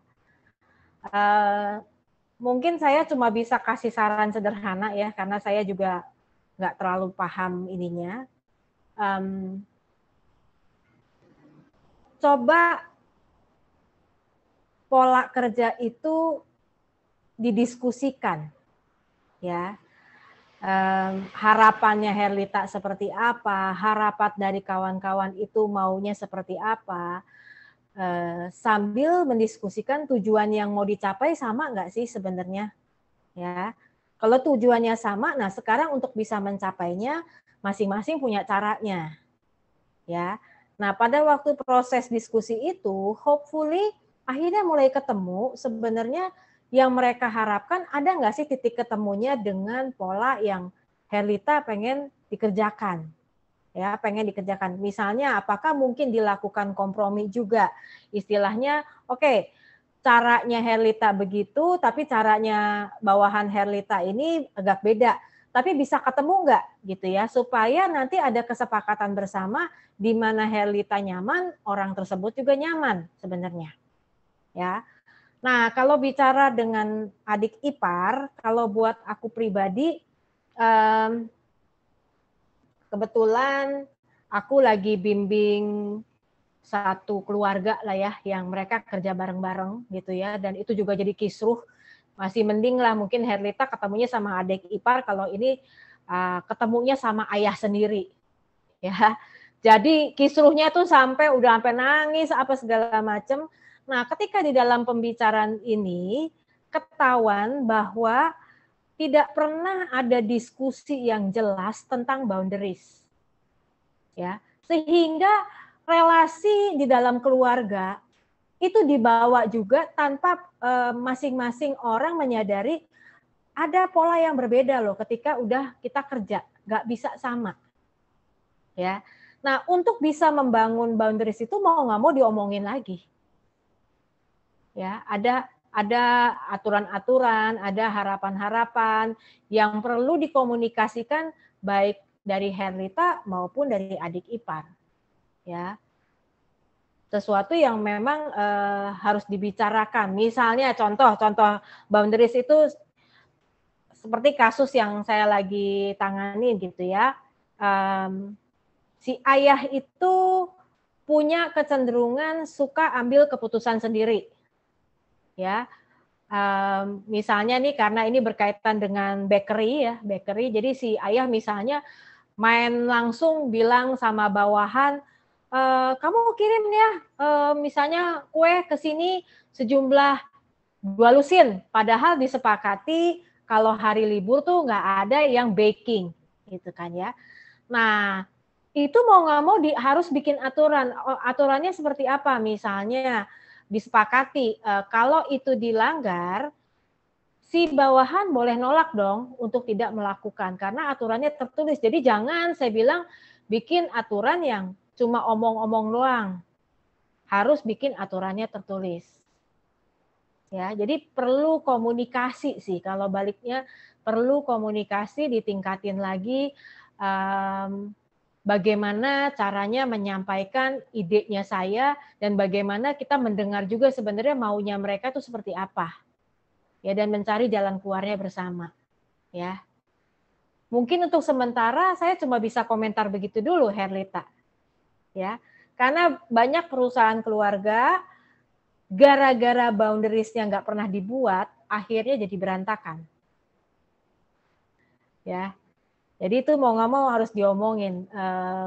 Mungkin ya ngomong secara pribadi ya. Kalau Herlita sama adik ipar, jangan konteksnya di rumah, tapi benar-benar misalnya dipanggil, kita kayaknya perlu ngomong deh kan. Kita nih oke, dalam satu sisi kita keluarga, tapi ketika kita masuk ke kantor, kita juga mau nggak mau harus ada aturan main nih. Karena di bawahan kita, jadi istilahnya dari sisi adik ipar juga pasti kan punya bawahan lagi. Bagaimana mereka lihat pola relasi itu juga akan belajar gitu ya sebenarnya relasi antara Herlita sebagai atasannya adik ipar itu kayak gimana dan mereka akan meniru juga gitu. Nah kita perlu ngomongin deh hal tersebut gitu ya.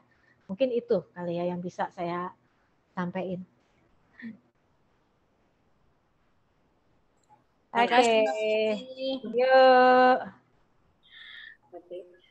Buat abang kakak masih ada pertanyaan lagi, boleh, kita masih ada waktu sekitar 10 menit.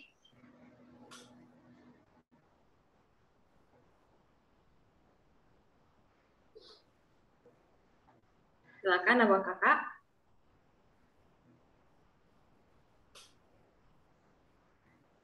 Mungkin saya sedikit menjelaskan ya dengan tadi saya kasih pembukaan yang membingungkan mungkin buat kawan-kawan ya.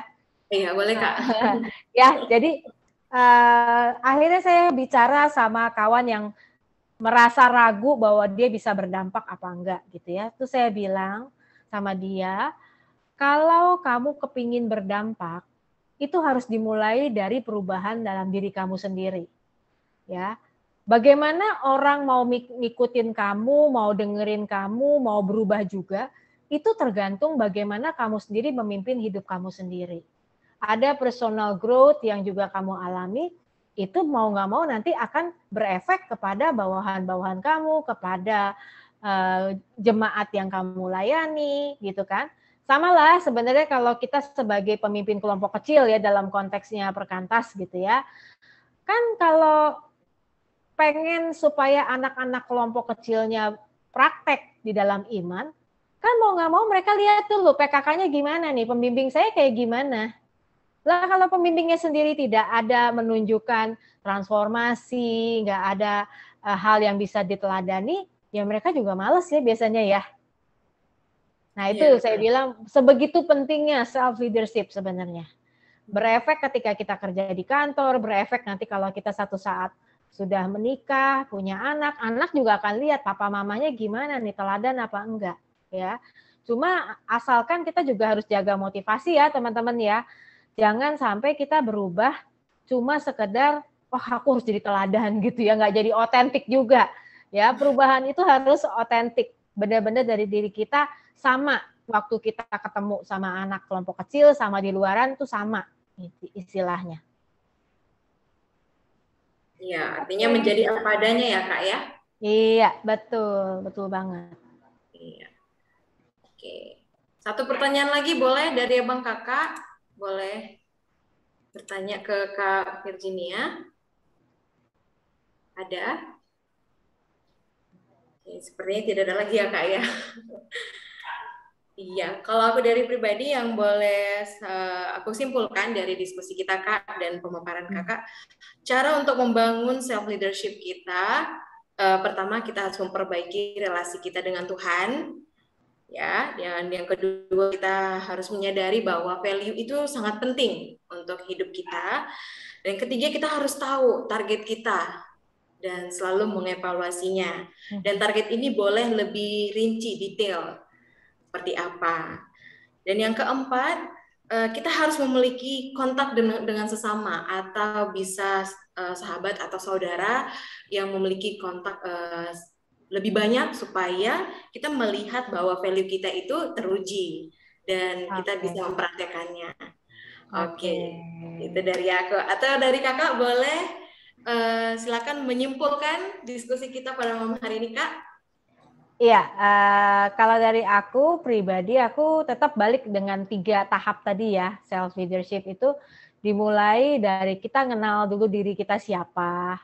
Ya, kita sadar kita masih punya kelemahan. Proses berubah itu bukan selesai semua itu dulu baru akhirnya jalan membentuk goal, enggak ya. Proses perubahan itu terus-menerus kita kerjakan karena sepanjang hidup kita kita sadar kita itu terus mengalami proses pertumbuhan, bahkan nanti sampai ketemu sama Tuhan itu proses pertumbuhan, perubahan hidup kita pun harus terus kita kejar untuk bisa ada transformasinya gitu. Jadi ketika kita kenal diri kita, baru kita mulai melakukan membuat target, membuat goal di dalam hidup kita. Kedua hal itu menjadi satu. Jadi satu sisi ada praktek-praktek transformasi perubahan yang kita lakukan, tapi semua difokuskan kepada goalnya nantinya. Ya. Dan betul seperti Erika tadi bilang, kita perlu evaluasi beberapa saat. Ini gue lagi di mana nih? Ya, masih on track gak gitu ya? Iya benar Kak. Nah, pentingnya juga teman-teman punya mentor di sini ya. Saya suka ketemu mentor dan saya berharap selalu mentor saya bisa mengevaluasi karena mentor kan sebenarnya ngikutin kita ya. Kalau mungkin di antara kawan-kawan ini ada pembimbing PKK dan sebagainya. Nah, tanya sama mentor kita ini udah jadi pribadi yang bertumbuh atau enggak sih? Ya. Selama ini kakak mengenal aku bertumbuh enggak sih? Aku jelas enggak sih hidupnya kemana? Ya, sekali-kali perlulah tanya seperti itu. Ya. Selain nanya sama Tuhan, kita perlu dapat input juga dari orang sekitar kita. Oke. Oke, makasih Kak buat pencerahannya. Wah, sangat meneguhkan ya buat kita di malam hari ini. Dan kita sudah banyak tahu bagaimana self leadership itu. Oke, terima kasih Kak. Kita boleh lanjutkan. Kita boleh lanjutkan. Abang Kakak dan teman-teman, kita sudah mendengar bagaimana Allah menuntun dan membentuk kita untuk kita dapat bertanggung jawab, memimpin diri kita sendiri, sehingga hidup kita boleh menjadi lebih teratur, menjadi teladan, bahkan berbuah bagi kemuliaan Allah. Mari kita meresponi firman Tuhan dengan mengatakan, kumulai dari sendiri untuk melakukan yang benar. Kumulai dari diriku sendiri untuk hidup jujur dengan hikmat Tuhan, memiliki pengenalan dengan Tuhan. Kita bernyanyi bersama-sama, kumulai dari diri sendiri.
selalu mendengar tuntunan Tuhan, berserah pada rencana kasih-Mu.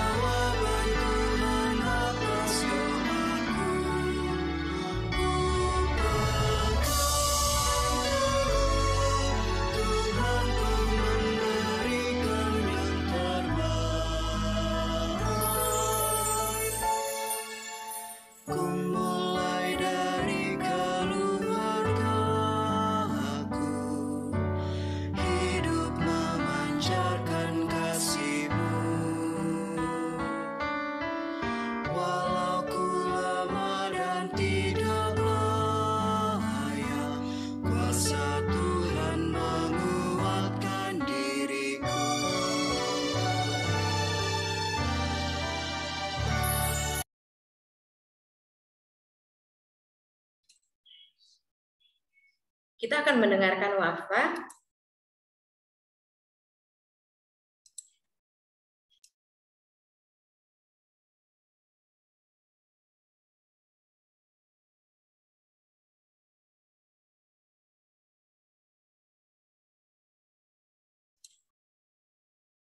Warta Ibadah Mimbar Bina Alumni, Jumat 4 Maret 2022. Selamat datang bagi abang, kakak, dan teman-teman yang baru pertama sekali mengikuti ibadah MBA kita pada malam hari ini. Untuk pelaksanaan ibadah MBA selanjutnya dan informasi mengenai PAK Medan dapat dilihat dengan akun sosial media Facebook MBA PAK Perkantas Medan dan juga akun sosial media Instagram first.alumni.kristen.medan. Bagi abang, kakak, dan teman-teman yang rindu untuk dibina dalam kelompok tumbuh bersama atau KTB, dapat menghubungi untuk kontak person, yaitu Kak Indah Saragi, Kak Kartini, dan Kak Hartati Siregar, yang sudah tertera di layar. Bagi abang kakak yang ingin memberikan persembahan, perpuluhan, dukungan untuk pelayanan perkantas dan PAK Medan, boleh mengirimkan persembahannya lewat nomor rekening BCA dan nomor rekening BRI yang sudah tertera di layar kita masing-masing.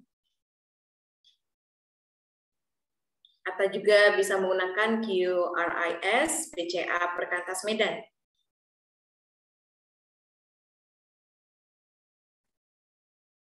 Kami PAK Medan mengucapkan selamat ulang tahun bagi abang, kakak, dan teman-teman yang berulang tahun mulai dari tanggal 19 Februari sampai dengan 4 Maret 2022. Kita bernyanyi bersama-sama untuk kakak yang berulang tahun.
Selamat ulang tahun buat kakak dan abang. Semoga panjang umur, sehat selalu, dan Tuhan memberkati. Terima kasih.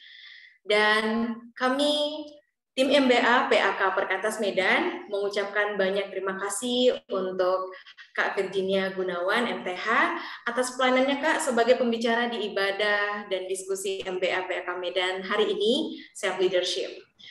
Untuk hadiahnya, barang siapa melayani aku, ia harus mengikuti aku, dan di mana aku berada, di situ pun pelayananku akan berada. Barang siapa melayani aku, ia akan dihormati Bapa. Diambil dari kitab Yohanes 12 ayat 26. Makasih, Kak. Thank you.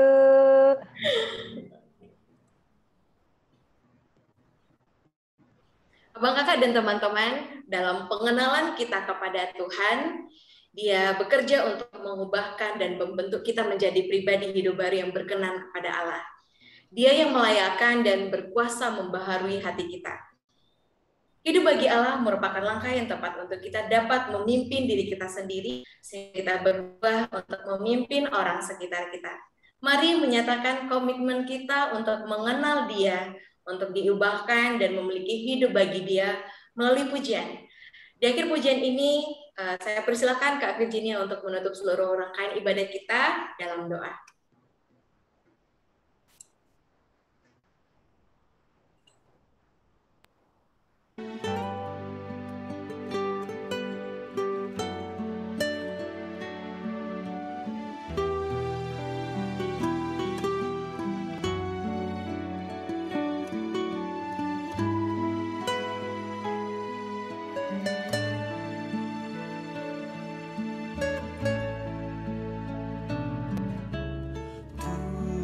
Tuhan layakkah aku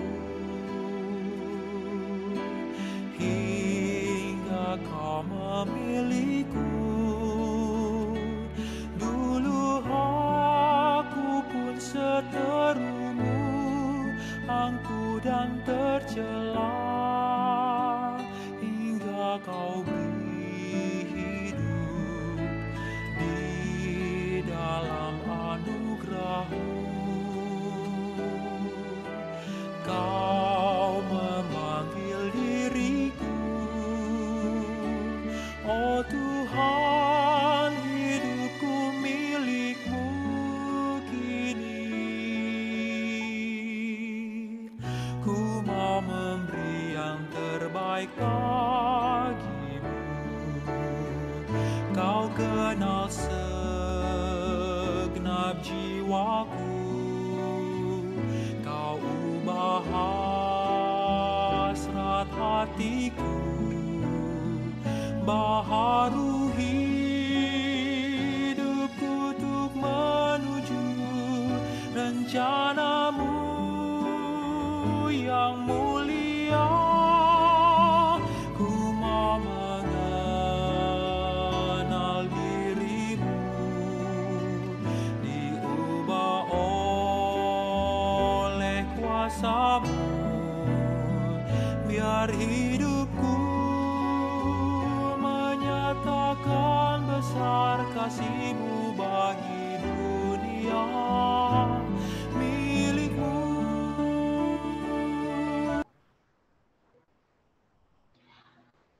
Yuk, mari kawan kita tunduk kepala, kita mau berdoa.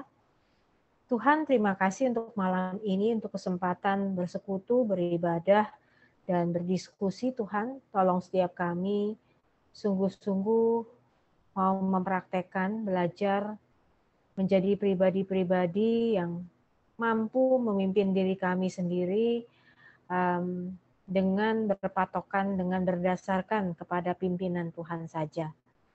Tolong ya Tuhan, kami siap untuk melaksanakannya dalam praktek hidup sehari-hari. Hanya dalam nama Yesus kami berdoa. Amin. Amin. Makasih Kak Virginia untuk hari ini, Kak. Thank you. Aku Ya. live ya. Iya, makasih ya Kak. Kita foto bersama dulu boleh Kak? Boleh. Untuk Bang Kakak boleh menghidupkan kameranya, kita foto bersama ya. Nanti dibagi ya fotonya ya. Pastinya dong Kak. Oke, Winda boleh ambil ya. Oke, Kak. Oke, saya hitung 1 sampai 3. Buat Abang Kakak boleh menghidupkan kameranya. Masih banyak nih yang belum menghidupkan kamera. Ya, berikan senyuman terbaiknya. 1, 2, 3. Oke, untuk slide yang kedua, silakan abang kakak hidupkan kameranya. 1, 2, 3. Oke, Kak. Oke, terima kasih buat abang kakak untuk kebersamaan malam hari ini. Thank Selamat you. malam. Thank you. Thank you, Bye Tante semua. Ya Kak, sehat-sehat ya Kak. Yuk, sama-sama kalian juga banyak, ya. Kak. Terima kasih ya, Kak. Ya, Iya, makasih. Kak. Thank you, thank you. Thank you Kak. Oke, terima kasih ya Bang Kakak untuk boleh beribadah pada malam hari ini. Untuk selanjutnya boleh mengikuti akun sosial media kita ya, info selanjutnya untuk boleh beribadah. Selamat malam, Tuhan Yesus memberkati. Shalom.